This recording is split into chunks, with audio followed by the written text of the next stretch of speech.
It's the new year, so I thought I'd wear these for once.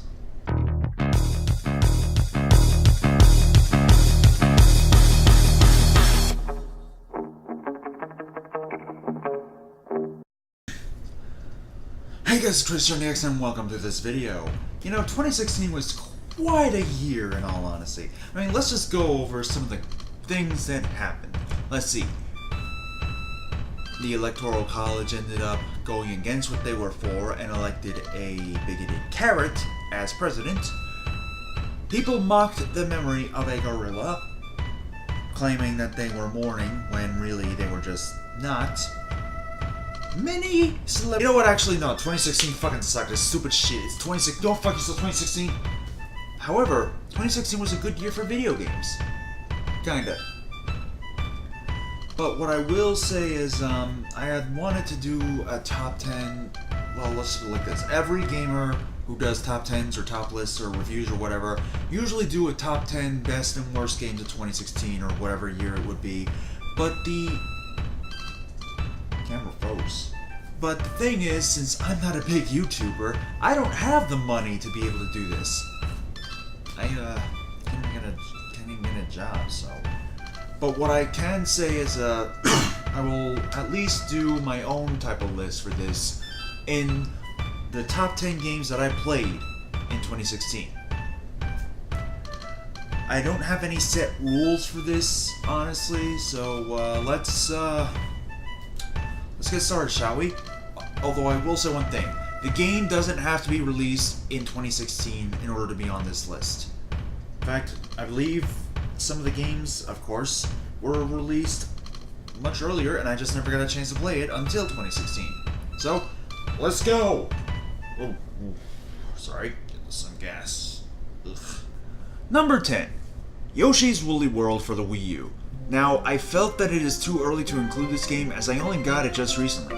However, I did at least beat the first world, and I honestly love it so much so far that I didn't want to leave it off, so as a result, it's at number 10. It's your typical Yoshi platformer, minus the annoying fucking baby, while utilizing yarn mechanics too, like in Kirby's Epic Yarn. It's not just adorable, but it is fun to play. It also seems to have quite a few mechanics utilized as a result of the yarn, such as wrapping chain chomps in them to push them around and then removing the yarn, luring them to a higher platform, then spitting the yarn back at them for you to push them around further. That is fucking clever and I love it. It's also a bit of a completion game, where to save your fellow Yoshi, you gotta collect yarn, get flowers, etc. I honestly recommend it. Good game.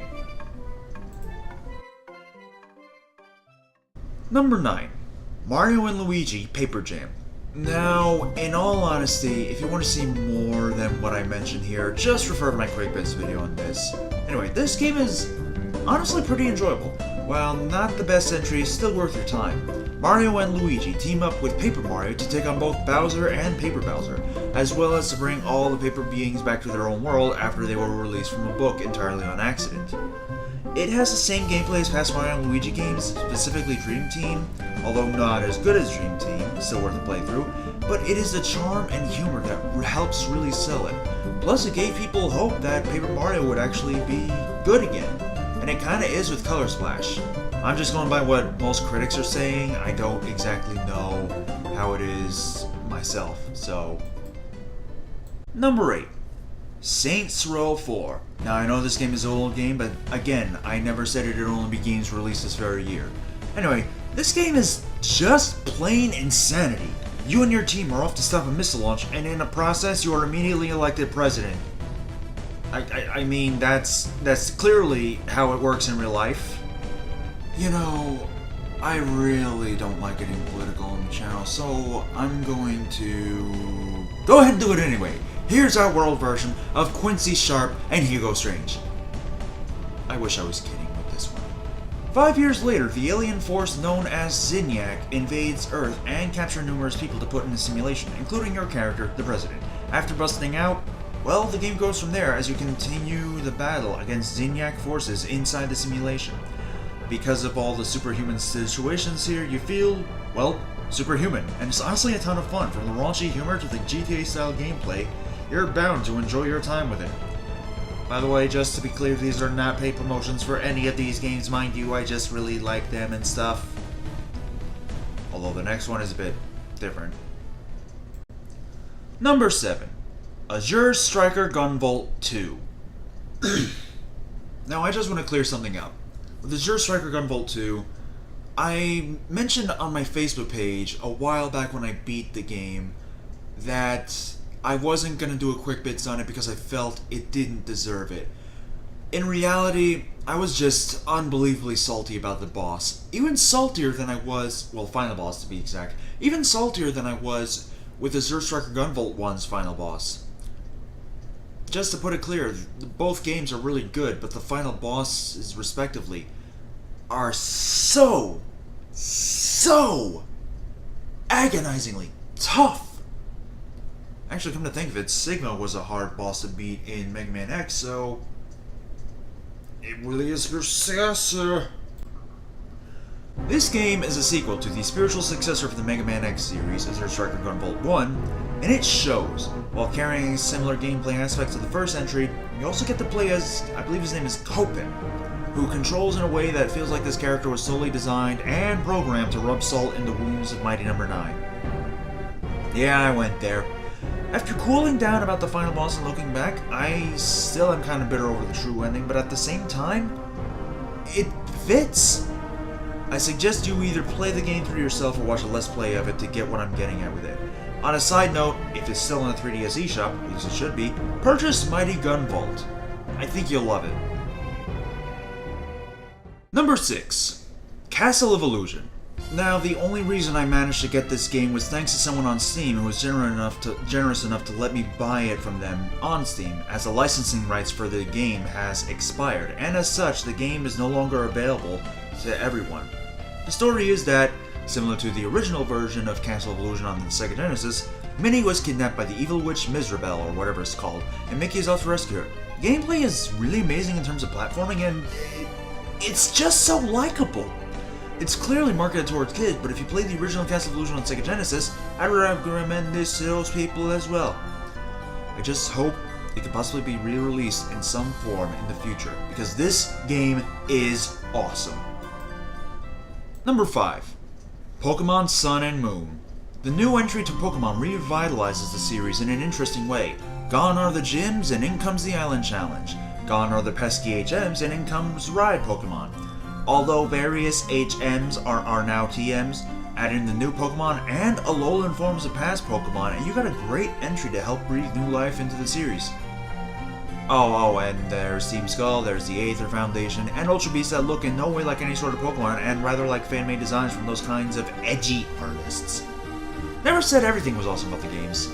Alright, the Ultra Beasts, while looking less like actual Pokemon, are pretty cool in their own rights. Some in design, but not Xurkitree or Kartana. They're not invited to the party. Number 4. Shantae HalfGenie Hero. Just to get it out of the way, this and the next 2 entries were also quick bits prior to this, which again you can check out on the channel. And this quick bits was only just last week. Anyway, this game is the 4th entry to the beloved Shantae series. Again, you can check the quick bits for the full story, but in short, it is short, but in all honesty, it's the quality that matters here. Everything is just so fine-tuned and pristine. The combat, the gameplay, the level design, and so good! So yeah, it's a good game. Number 3. Axiom Verge. This game is yet another spiritual successor, this time to the Metroid series, specifically the side-scrolling entries. Ironically, it originally wasn't available on any Nintendo platforms and was mainly on PS4, Vita, and Steam. Thankfully, it found its way on the Wii U, and I proceeded to buy it. And it truly is an amazing masterpiece. From the way it looks to utilizing intentional glitches to get through various areas, this game is honestly a unique take on the Metroid series. Plus that 100% ending though.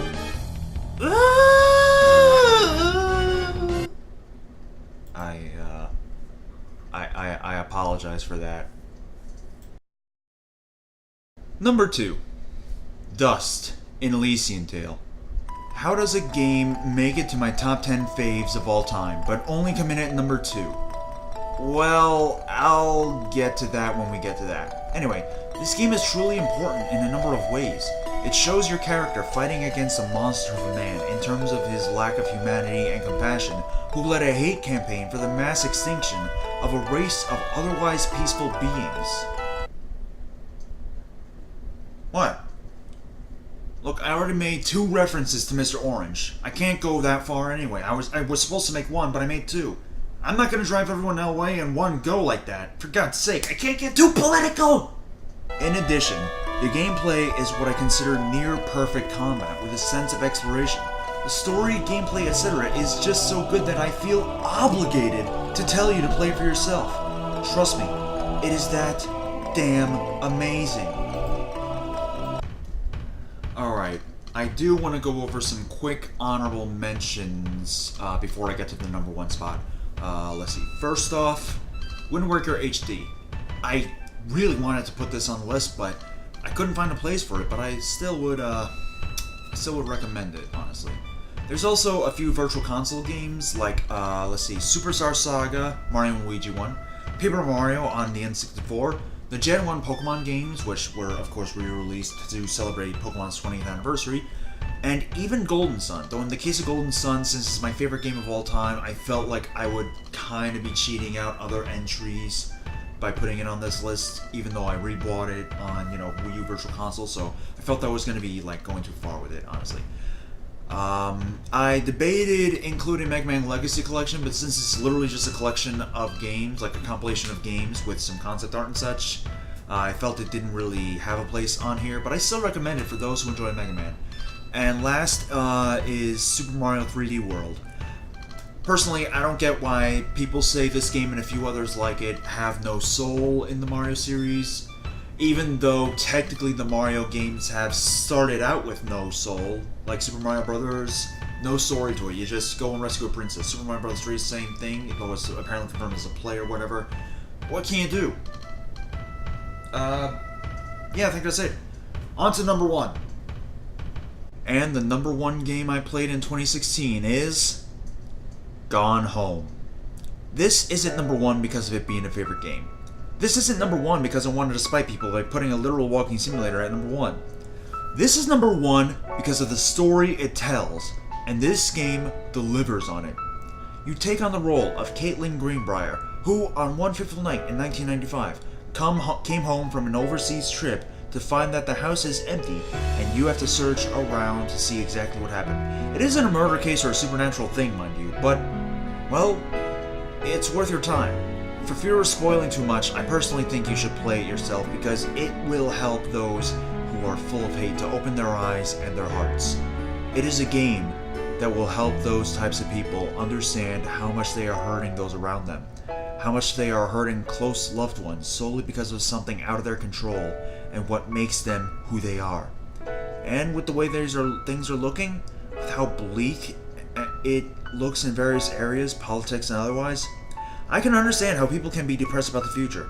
I mean, 2016 fucking sucked assballs. Nevertheless, we know the future will be bright, as we will bring peace to it. We will fight bigotry and hatred, because we know good always wins in the end. We will be the hope that bigotry and hatred will cease to exist. We will be the generation that brings peace. Just remember, no matter what anyone says, you are loved, you are important, you matter, and you always will. Never give up the fight. Love trumps hate, and love always wins.